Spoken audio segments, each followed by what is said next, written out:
Hello students, how are you all. आज हम बात करने वाले हैं क्लास 9 की, जो कि मैसेजेस की लाइन लगा के रख देते हैं। सर चैप्टर 9 कब आएगा, सर चैप्टर 13 कब आएगा। अरे भैया सब मिलेगा, सब मिलेगा, एग्ज़ाम से पहले मिलेगा। क्लास 10 वालों की न्यू बुक है तो उन पर भी थोड़ा रहम करो। जब उनकी वीडियो बनाना शुरू करते हैं तो 9 वाले शोर कर देते हैं, जब 9 की शुरू करते हैं 10 वाले शुरू कर देते हैं। तो कॉम्प्रोमाइज़ से चलो, सबका काम होगा इंशाल्लाह और तमाम वीडियोस को हम कवर करेंगे। तो बच्चों चैप्टर नंबर 9 एक्सरसाइज 9.1 को स्टार्ट करने, देखो मैं कभी भी, मेरी पूरी कोशिश होती है कि मैं एक्सरसाइज को कभी भी डायरेक्टली स्टार्ट ना करवाऊं जब तक आप उसका इंट्रोडक्शन ना देख लें, ठीक है। और इस इंट्रोडक्शन से तुम्हें आती है मौत, सीधी सी बात है। आप कहते हैं सर एक्सरसाइज करवा दें, देखो बच्चों कुछ एक्सरसाइजेज इंट्रोडक्शन के बगैर नहीं हो सकती, क्योंकि जब हम एक्सरसाइज पर आएंगे मैं आपको इस वीडियो का हवाला दूंगा कि हमने पिछली वीडियो में इस तरीके से ये चीज़ की थी। फिर आप कंफ्यूज होते हैं कि सर ये कैसे हुआ। तो लिहाजा तरतीब से देखा करो यार, जल्दबाजी किस चीज़ की है, अपने आप को टाइम दे रहे हो। बाकी चैप्टर नंबर 13 वाले भाई इंतज़ार करोगे, ठीक है। तरतीब से चल रहा है, मेरी आदत है, मैं सीक्वेंस से काम करता हूँ, बीच बीच में से काम नहीं करता हूँ। आपके स्कूल के एग्ज़ाम है यार, दे दो, मार्क्स कम आ जाए आने दो, कोई मसला नहीं। असल जो इम्तिहान है वो है कवर का इम्तिहान, बेसिकली वो है बोर्ड एग्ज़ाम, ठीक है। तो आपने उस तक आने के लिए इंशाल्लाह हम उससे पहले ये सारी चीज़ें प्रिपेयर कर लेंगे, तो इसलिए परेशान नहीं होना है। स्कूल के एग्ज़ाम में तैयारी नहीं भी है तो दे दो, मेरे भी कभी अच्छे नंबर नहीं आते थे। 12 चलो जी। तो एक्सरसाइज 9.1 फिलहाल हमने हेडिंग तो लगा दी है, लेकिन हमने करना नहीं है। अभी हम बात करेंगे कुछ ट्राइंगल की प्रॉपर्टीज़ की। देखो भाई बच्चों, पहले तो चीज़ को ज़रा समझो। देखो अब क्योंकि हम ज्योमेट्री की बात कर रहे हैं, थोड़ा सा अल्फाज का हेर फेर होगा, थोड़ी सी बातें चेंज होंगी, लेकिन मतलब कहीं ना कहीं एक ही जैसा होगा, ठीक है। देखो भाई मैं ऐसा लिख सकता हूँ 5 + 2 = 7। मैं लिख सकता हूँ 8 = 4 + 4। You can see here a symbol which is known as =।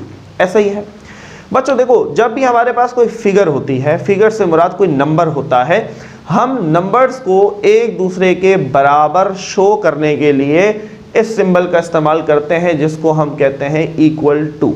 ये बात तो सबको पता है, क्लास शायद केजी से पढ़ते आ रहे होते हैं। टेबल के अंदर 2 1 2 2 2 4 that is = 4, something like this, ठीक है।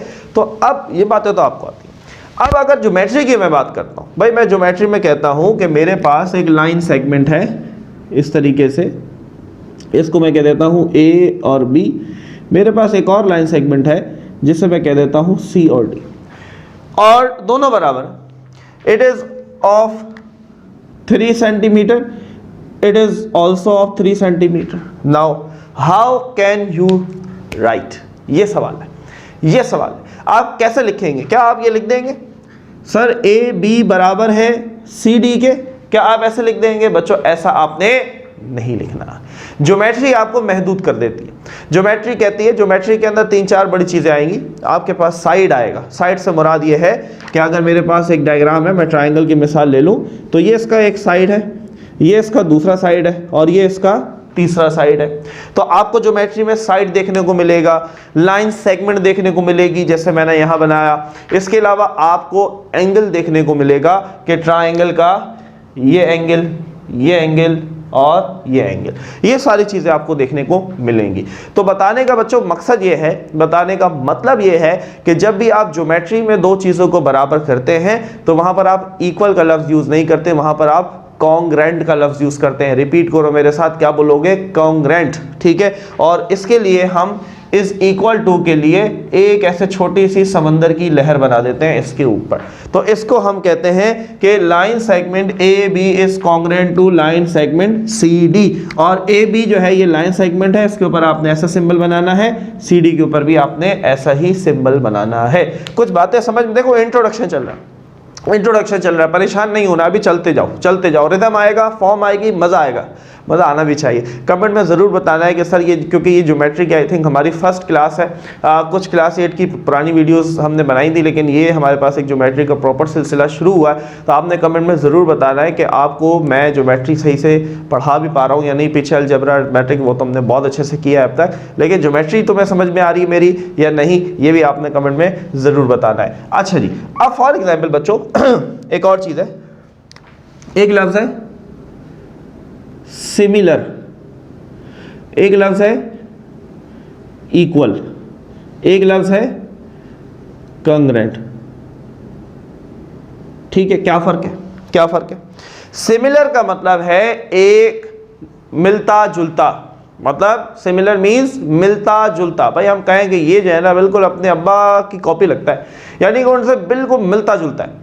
लेकिन आप कभी ये नहीं कह सकते कि बिल्कुल सेम, ऐसा नहीं हो सकता। बायो के स्टूडेंट हैं आप, तो बायो के अंदर हमने ये चीज़ पढ़ी है, जेनेटिक्स के अंदर कहाँ चले गए हम, अभी मान नहीं जा रहे कि डिफरेंट होता है। ठीक है, देखो सिमिलर मीन्स मिलता जुलता, यानी कि अगर मैं तुमसे कहूँ ये एक ट्राइंगल है और एक ये ट्राइंगल है, what will you call it, क्या कहेंगे आप इसको? आप कहेंगे सर ये मिलते जुलते ट्राइंगल हैं। मिलते जुलते क्यों है भाई? इसके भी 3 साइड हैं, इसके भी 3 साइड हैं, इसके अंदर भी 3 एंगल हैं, इसमें भी 3 एंगल है, तो कुछ मिलते जुलते हैं। लेकिन क्या ये एक दूसरे के इक्वल हो सकते हैं? आप कहेंगे नहीं। पहली बात तो ये कि इक्वल का लफ्ज आपने ज्योमेट्री में यूज नहीं करना है बच्चों, इस चीज को जहन में रखना है। आपने इक्वल का लफ्ज की बजाय यहां पर आपने यूज करना है लफ्ज कॉन्ग्रुएंट का। हाँ, अब अगर मैं एक ऐसा ट्राइंगल बना देता हूं जो दोनों बिल्कुल एक जैसे हो, तो आप कहेंगे सर ये दोनों ट्राइंगल एक दूसरे के कॉन्ग्रुएंट ट्राइंगल हैं। बात समझ में आ रही है? समझ में आ रहा है? इक्वल का लफ्ज, मैं ये नहीं कहूंगा कि ये ट्राइंगल इक्वल है इस ट्राइंगल के, नहीं, मैं ये कहूंगा कि ये ट्राइंगल कॉन्ग्रुएंट है इस ट्राइंगल के। कॉन्ग्रुएंट का मतलब आप ये भी कर सकते हैं अक्स, साया। साया हमारे जैसा ही होता है। आप अगर पेंसिल का साया बनाएंगे तो वो पेंसिल जैसा ही होगा, ऐसा नहीं होगा कि पेंसिल रखो वो पेन बन जाएगा उसका साया, ऐसा नहीं हो सकता। बातें समझ में आ रही है? देखो आसान आसान सी बातें कर रहे हैं। अब हम आते हैं जरा बच्चों ट्राइंगल की प्रॉपर्टीज के ऊपर। मुझे उम्मीद है ये बातें समझ में आई होंगी, कहाँ हमने इक्वल यूज करना है, कहाँ हमने जो है वो कॉन्ग्रुएंट की प्रॉपर्टी यूज करनी है। इनमें देखो छोटा छोटा सा जो है वो फर्क है, लेकिन आपको ये चीजें मालूम होनी चाहिए। तो आगे बढ़ रहे हैं बच्चों, तो ये बातें समझ में आ गई। अच्छा, कॉन्ग्रुएंट का एक मतलब आपको और भी जो है वो पता होना चाहिए बच्चों। कॉन्ग्रुएंट का जो है दूसरा मतलब ये भी होता है कि दो ऐसी चीज़ें, ज्योमेट्री की बात कर रहा हूँ, ठीक है, जब भी कॉन्ग्रुएंट का लफ्ज़ आएगा बच्चों खुद ब खुद अपने आप को ज्योमेट्री के अंदर ले आना। ये मत समझना कि मैं बात कर रहा हूँ इसकी, ठीक है, नंबर्स की, फिगर्स की हम बात नहीं करते हैं। तो बहरहाल अगर हम कहेंगे कि दो ट्राइंगल कॉन्ग्रुएंट है बच्चों, एक जैसे हैं, तो इसका मतलब ये होगा कि उन ट्राइंगल्स की शेप, उन ट्राइंगल के साइड्स, उन ट्राइंगल के एंगल्स बिल्कुल बराबर है, इक्वल है। बात समझ में आ रही? तो कॉन्ग्रुएंट का मतलब इक्वल ही है। बस समझ लो कि ज्योमेट्री में हम इक्वल की जगह कॉन्ग्रुएंट यूज करते हैं, मैथमेटिक्स यानी कि अलजेब्रा के अंदर हम कॉन्ग्रुएंट की जगह इक्वल का लफ्ज यूज करते हैं। ये एक दूसरे के सिनोनिम आप कह सकते हैं, ठीक है, समझ में आ रही है बात? आगे बढ़ें। अब असल जो मुद्दा है उसके ऊपर आते हैं बच्चों। 4 पोस्टुलेट हैं हमारे पास, इनको हम समझेंगे, बहुत मज़ा आएगा, बहुत मज़ा आएगा, बहुत ही अच्छा वीडियो होगा इंशाल्लाह ये, और आप बहुत सारी चीज़ें इसके अंदर सीखेंगे। और मुझे लगता है कि ये सीखने के बाद एक्सरसाइज 9.1 जो है ना, that would be like a halwa puri for you, आपके लिए जस्ट वो हलवा पूरी होगी, आपने उसको खाना है, एंजॉय करना है, ठीक है। चले भाई शुरू करते हैं। सबसे पहले जो हमारे पास बच्चों प्रॉपर्टी है, मैं इसको ज़रा बड़ा करके यहाँ लिख दूँ। नंबर 1, साइड एंगल साइड, ये यहाँ पर मैंने लिखा SAS, यहाँ पर 2 ही लफ्ज इस्तेमाल होंगे, S और A। अरे S से अच्छा, S और A। S means side, A mean angle. ठीक हो गई ये बात, समझ में? याद रखने वाली कोई बात नहीं है, बहुत आसान सी बात है। अब इनको हम एग्जाम्पल से समझेंगे तो आपको ज़्यादा अच्छा क्लियर होगा। भाई देखो, हमने एक ट्राइंगल बनाया फॉर एग्जाम्पल। अब देखो मेरे पास कोई स्केल नहीं है, मैं कोशिश कर रहा हूँ कि जो भी ट्राइंगल बने एक जैसा बने। मैंने ये 2 ट्राइंगल बनाए बच्चों। इस ट्राइंगल को मैं नाम दे देता हूँ ABC, इसको दे देते हैं X, Y एंड Z, ठीक है। अब ज़रा गौर से सुनना है, गौर से सुनना। साइड एंगल साइड का क्या मतलब है? 2 ऐसे ट्राइंगल जिनका एक साइड, जिनका एक एंगल और जिनका एक और साइड एक दूसरे के बिल्कुल बराबर हो, ऐसे 2 ट्राइंगल्स को हम कहेंगे कि ये दोनों कॉन्ग्रुएंट ट्राइंगल हैं। और क्यों कॉन्ग्रुएंट ट्राइंगल है? जब आप ज्योमेट्री लिखते हैं बच्चों, ज्योमेट्री पढ़ते हैं, आपने देखा थ्योरम के अंदर 2 कॉलम आप बनाते हैं। Number 1 is statement, number 2 is reason. तो आपने यहां पर स्टेटमेंट अगर लिखी है कि triangle ABC congruent to triangle XYZ, so what would be your reason? आप रीजन के डब्बे में लिखेंगे because of side angle side postulate, postulate, मेरी बात को समझ में आ रही है? देखो मैं मुश्किल अल्फाज में बात नहीं कर रहा हूँ। पोस्टुलेट का सिंपल मतलब होता है कानून, लॉ, रूल, कोई भी लफ्ज़ कह सकते हो। समझ में आ रही बात? अब देखो मैं इसको किस तरीके से प्रूफ करता हूँ, ज़रा इस चीज़ को हम समझने की कोशिश करते हैं। सबसे पहले मैं एक साइड ले लेता हूँ, साइड, ठीक है। अच्छा ये जो तरतीब लिखी हुई है ना, दैट इज़ वेरी इंपॉर्टेंट, इनको नोट करना अपने साथ और इनको समझना, फिर 9.1 में जाना है। साइड, भाई देखो ए बी ये एक साइड है, तो मैं कह देता हूँ, मैं यहाँ ज़रा लिखता हूँ, देखो ज़रा, ए बी कॉन्ग्रेंट टू, ये जो साइड है बच्चों ये इस साइड के बराबर होगा, और ये साइड क्या है? X Y. समझ में आ रही है बात? अब मैं यहाँ पर एक डैश लगा दूंगा इस तरीके से, ये आपने अपनी किताब में भी देखा होगा, समझ में नहीं आया होगा है ना कि सर ये क्या होता है, सर ये डैश हम क्यों लगाते हैं और इसका मतलब क्या होता है, अभी समझाएंगे, सब समझ में आएगा। भाई देखो ये डैश कह रहा है कि ये डैश और ये डैश दोनों बराबर हैं। क्या मतलब हुआ कि ये वाला साइड इस साइड के बिल्कुल बराबर है, तो आपने लिख दिया कि side A B congruent to side X Y. ये बात समझ में आ गई। अब साइड के बाद आपने एंगल देखना है। भाई ये साइड है, अब जो एंगल है वो हम यहाँ ले लेते हैं, ये रहा, देखो ये एंगल यहाँ पर, ये एंगल, ठीक है, और यहाँ पर क्या होगा? ये वाला एंगल होगा। तो हम लिख सकते हैं एंगल, एंगल क्या बन रहा है? B congruent to angle Y. भाई एंगल बी कॉन्ग्रेंट है यानी कि बराबर है एंगल वाई के। साइड हो गया, एंगल हो गया, अनदर साइड। अब अगला साइड देखो बी और सी, तो मैं लिख सकता हूं बी और सी कॉन्ग्रेंट है वाई और जेड के। अब जरा गौर करना, सर आपने ऐसा क्यों किया? सर आपने पहले तो एक लाइन लगाई थी, सर अब आपने 2 लाइनें क्यों लगाई? सर ये ज्यादती है सर ये क्यों हुआ, है ना? ये सारी वो चीज़ें हैं, ये वो सवाल हैं जो आपके जहन में आते हैं, मुझे पता है, आई नो, यही सवाल आपको तंग करते हैं ना, तो इनसे जान छुड़ानी है। बहुत आसान सी बात है। देखो ये पहला साइड हमने लिया तो हमने एक एक डैश लगाया, पहला साइड था ना। जब हमने दूसरा साइड लिया तो हमने 2 डैश लगा दिए। जब हम तीसरा साइड लेंगे तो हम 3 डैश लगा देंगे। इसका मतलब क्या? देखो अगर मैं यहाँ पर एक डैश लगाता, देखो एक डैश अगर लगाता, फॉर एग्जाम्पल ये देखो ऐसे, इस पे एक डैश लगा हुआ। देखो मैथ प्रूफ मांगती है ना, ये जो एक साइड है इसका मतलब ये भी हो सकता है कि ये जो साइड है ये इस साइड के बराबर है। क्यों? आपके पास कोई निशानी थोड़ी है, तो ये जो बेसिकली हम इस पे कट लगाते हैं छोटे से, ये इसकी निशानी है कि भाई जिस पे एक कट लगा हुआ है वो एक कट वाले के बराबर है। समझ में आ रही? देसी भाषा में बात कर रहे हैं ताकि आपको चीज़ याद रहे। इनके साइंटिफिक नेम भी है बच्चों, लेकिन मैं आपको कंफ्यूज नहीं करना चाह रहा क्योंकि उनसे आपका फिलहाल कोई लेना देना नहीं। आप हाई लेवल की ज्योमेट्री नहीं पढ़ रहे, आप बेसिक सी बातें कर रहे हैं। तो जहां पर 2 कट लगे हुए हैं, इसका मतलब ये जो 2 कट वाली लाइन है ये इस 2 कट लाइन वाली सेगमेंट के बिल्कुल साइड के बराबर है। अब बात समझ में आ रही है?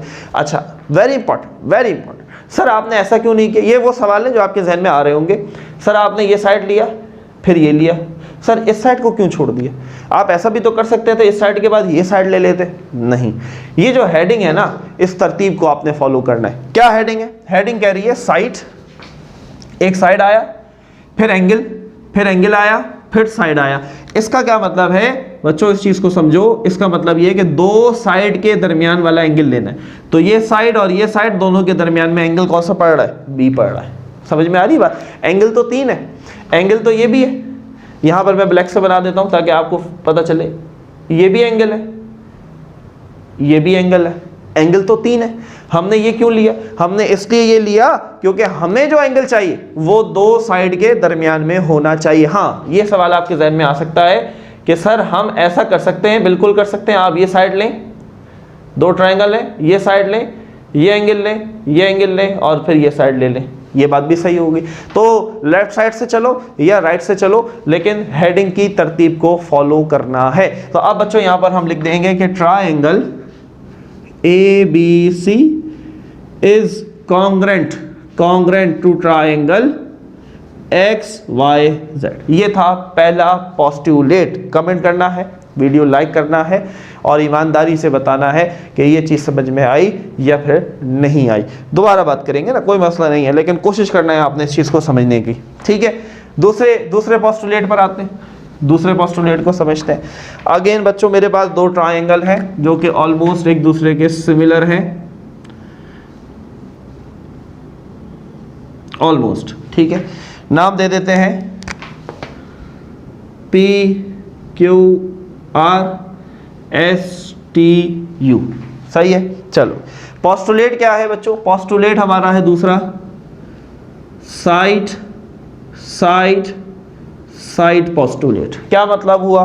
तीनों के तीनों साइड जो हैं वो एक दूसरे के आपने बराबर प्रूफ करने हैं, ठीक है। तो सबसे पहले स्टार्ट करते हैं, पी क्यू, ये वाला साइड इस साइड के बराबर होगा, तो हम लिख देते हैं P Q is congruent to S T. Clear हो रही बात? अच्छा देखो, उर्दू में तो मैं बराबर का लफ्ज यूज कर रहा हूं, लेकिन जब इंग्लिश आएगा फिर इक्वल नहीं करना, फिर आपने कॉन्ग्रेंट यूज करना है। उर्दू में तो दोनों का मतलब बराबर ही है, कॉन्ग्रेंट हो या इक्वल हो, सही है।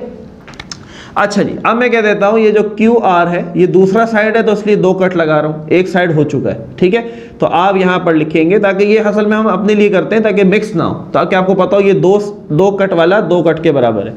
तो Q R is congruent to T U. अब ये तीसरा है तो उस पर 1 2 3 कट लगेंगे, 1 2 3, तो आप कहेंगे P R is congruent to S U. तो ऐसे दो ट्राइंगल जिनके तीनों साइड बराबर हो, तो बच्चों हम वो कहेंगे कि ये दोनों ट्राइंगल भी एक दूसरे के कॉन्ग्रेंट ट्राइंगल हैं। तो हम यहां पर लिख देंगे triangle P Q R is congruent to triangle S T U. Clear हुई बात? कोई मुश्किल? आप समझ में आ रहा है? देखो थोड़ा थोड़ा रिदम बनता है, रिदम बनता है, और रिदम कब बनता है? जब आप तवज्जो से सुनते हैं। फौरन से कोई चीज़ नहीं समझ में आती, और जब वैसे भी स्पेशली आप एक नई दुनिया में आते हैं, अलजबरा से आप कदम रख रहे हैं ज्योमेट्री के अंदर, माशाल्लाह मुबारक कदम आपके, तो आपको वो चीज़ समझने में थोड़ा सा टाइम लगता है, थोड़ी सी मुश्किल भी आती है। लेकिन कुछ बच्चों को मैं कहता हूँ कि आप मेहरबानी करके, क्योंकि वो ऐसे सवाल कर रहे होते हैं स्क्रीनशॉट भेज के जिनका जवाब मैंने वीडियो में दिया हुआ होता है, लेकिन अक्सर ये होता है कि वो पूरी वीडियो देखते नहीं है। अक्सर ये होता है कि वो या तो हो जाता है कि आप पढ़ते पढ़ाते आप कुछ और आपने कहीं आगे पीछे देखा, मैंने वो बात कर दी, बाद में आपके जहन में सर ने तो ये बताया नहीं, सर बता चुके हैं। और आप एक वीडियो को 2 से 3 दफ़ा भी देख लो, कोई गुनाह नहीं है इस चीज़ के ऊपर, कोई टैक्स नहीं है। आप 2-3 दफ़ा देखेंगे वो चीज़ खुद ब खुद क्लियर हो जाएगी। 2 थ्योरम क्लियर हुए, 2 पोस्टुलेट क्लियर हुए। ये छोटी छोटी सी बातें याद रखना, जब 9.1 पे आऊँगा साथ साथ पूछूंगा, नहीं बताया तो बहुत कुट लगेगी। तो ये बहुत बेसिक सी बातें हैं, इनको समझना है, इनको याद रखना है। तो साइड एंगल साइड हो गया, साइड साइड साइड हो गया। आगे 2 बढ़ते हैं, अगले 2 की तरफ जल्दी से उनकी बात करते हैं। क्या कहते हैं? थोड़ा सा फर्क है, दोनों एक दूसरे से मिलते जुलते हैं। अगले जो 2 हैं वो बिल्कुल एक दूसरे से मिलते जुलते हैं, ठीक है। चलो चलो ज़रा देखते हैं। नंबर 3 है तो 5, लेकिन हम 4 ही डिस्कस करेंगे, आपके लिए फिलहाल 4 काफ़ी होंगे। Number 3 is angle side angle postulate. चलो भाई, 2 ट्राइंगल है, 1 2, ठीक है। क्या नाम दे दे भाई? E F G H I J, ठीक है। एंगल साइड एंगल, तो पहले किसको लेना होगा? एंगल को लेना होगा। अब आपकी मर्जी है, आप 3 एंगल है कोई भी ले लें, तो हम सुकून से ये वाला एंगल ले लेते हैं, ये वाला एंगल। तो ये एंगल बराबर होगा इस एंगल के, तो हम लिख देंगे यहां पर angle F is congruent to angle, बोलो भाई आई, एंगल का साइन ये होगा। अब कह रहा है साइड, तो एंगल के बाद 2 साइड है, या तो ये वाला साइड ले लो बच्चों, या तो ये नीचे वाला साइड ले, ये वाला नहीं ले सकते, तरतीब से चलना है, तरतीब से चलना है, सामने छलांग नहीं लगा सकते। एंगल, इस एंगल के साथ या तो ये साइड जुड़ा हुआ है या ये साइड जुड़ा हुआ है। अब आप कौन सा लेना चाहते हैं? ये वाला ले लेते हैं। अब आप जो भी लेना चाहते हैं, मैं ये ले रहा हूँ, ठीक है। ये साइड और ये साइड बराबर, तो पहला कट लगा दिया, तो मैं लिख देता हूँ F G congruent to I J. Clear है? तो एंगल साइड, फिर क्या आ गया? एंगल। अब क्या बच्चों, मैं ये ऊपर वाला एंगल ले सकता हूं? ऊपर वाला ले सकता हूं? नहीं ले सकता, नहीं ले सकता, तरतीब नहीं बनेगी। तरतीब क्यों नहीं बनेगी भाई? ये तरतीब ये बन जाएगी साइड एंगल एंगल,